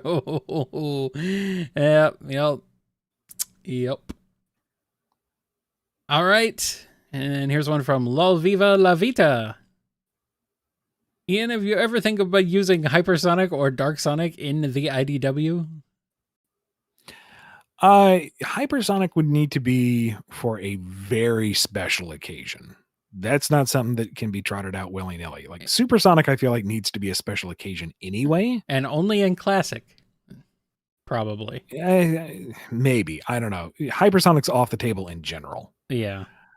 And it is an issue of escalation. We've talked about this before. I still want to find an opportunity maybe one day, but it would need to be a very special occasion. And honestly, I feel like something that big should probably be for a game. Yeah. Not the comic. Dark Supersonic is not a real thing. It was 5 seconds in Sonic X. No.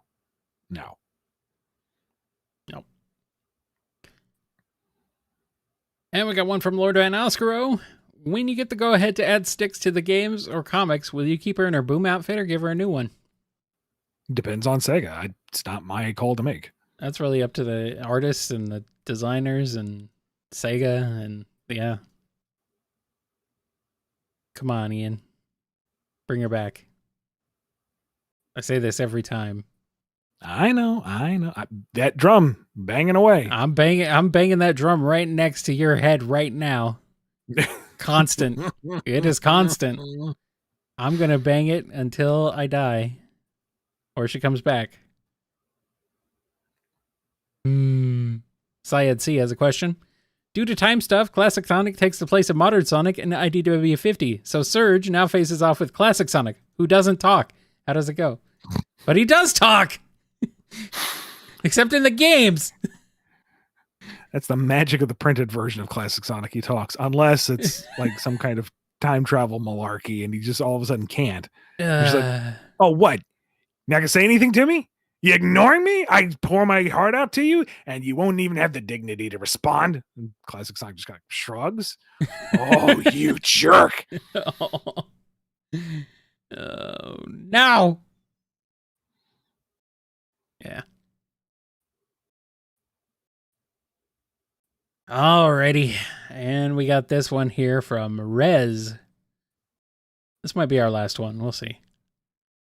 What would be the 3 wishes of Sonic, Tails, Knuckles, Amy, Shadow Rouge, Eggman, and so on if they gathered the Dragon Balls? Okay, this is a lot. Just choose a few, Ian. We've had this rule on the books for a bit now. If you're going to do a whole ensemble question, limit it to like 5, and I think we need to limit that more. Because I mean, just choose whichever you like at this point.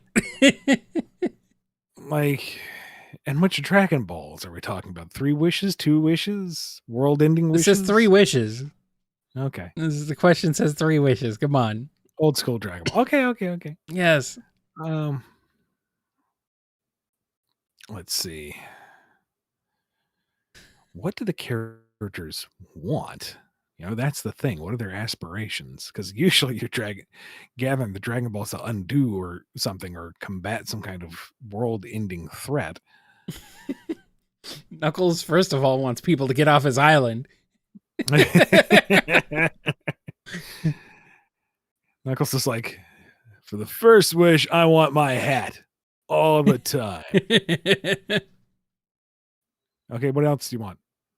What else could I want? I got my hat. You have the other two. You want your people back? Oh, yeah. Second wish. All my people are back. I'm not alone anymore. Hey.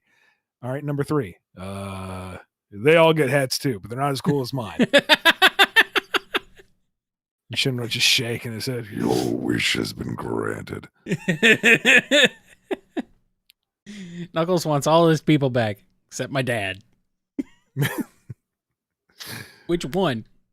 Yes. Eggman's. All right, Eggman. Eggman's first wish is, I want Knuckles' hat. Why? Because so he cool. Can't have it. because it's cool, I guess.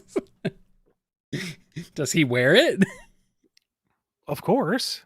What are you gonna wish for a hat like that and not wear it? Come on. Okay, good. He's a mad scientist, but he's not crazy. Knuckles wishes for his people back. That's what he uses as one of his wishes. His third wish is for all his people to get off his island.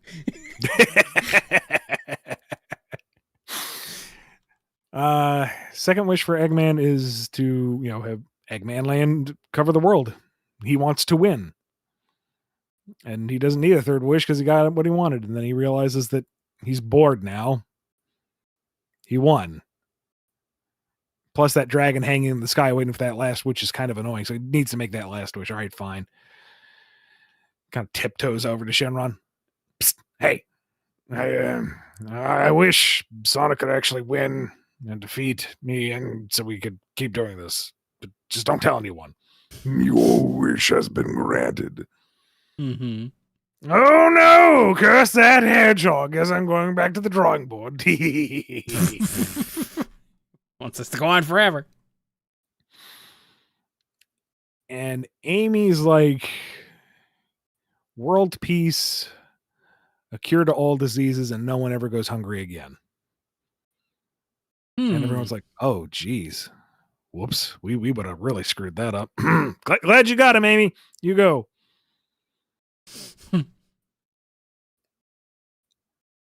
Sonic's like, you didn't use it to, wish for anyone to confess their true feelings? She's like, no, why would I invade somebody's autonomy like that?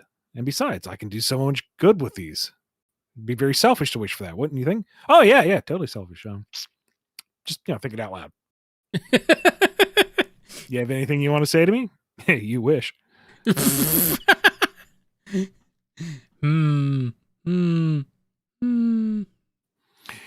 And on that antagonizing note, we should probably wrap it up. Yeah. Womp womp. Thank you so much to Jennifer R. and Professor Wright for managing all the questions that you guys have sent in. Thank you all very much for all your super chats and your questions for making this show possible every single month. Thank you to Cassie for running the social media and telling everyone to come here to ask these questions to us so we can answer them to you. Thank you, Kyle, for reading all of these questions and laughing at all my lame jokes. It makes me feel good. Hey, you laugh at some of mine, so it's fine. Hey, you got some zingers in there. Yeah, and well, the ones I don't laugh at are the really bad ones, and that makes them great. You got to remember that a lot of mine are written by the chat, so Yeah, I have a cop out. I have a cop out for giving Kyle material for the show. I don't even know what's going on in the YouTube chat currently. There's some, I don't know. They're talking about that last super chat we did. Anyway. I'm trying to figure out why the guy was offended. So thank you all very much. Or person, I don't know. As we wrap up this BumbleKast live for August, be good to yourselves, be good to each other, and we will see you next time on the BumbleKast. Take care, everybody.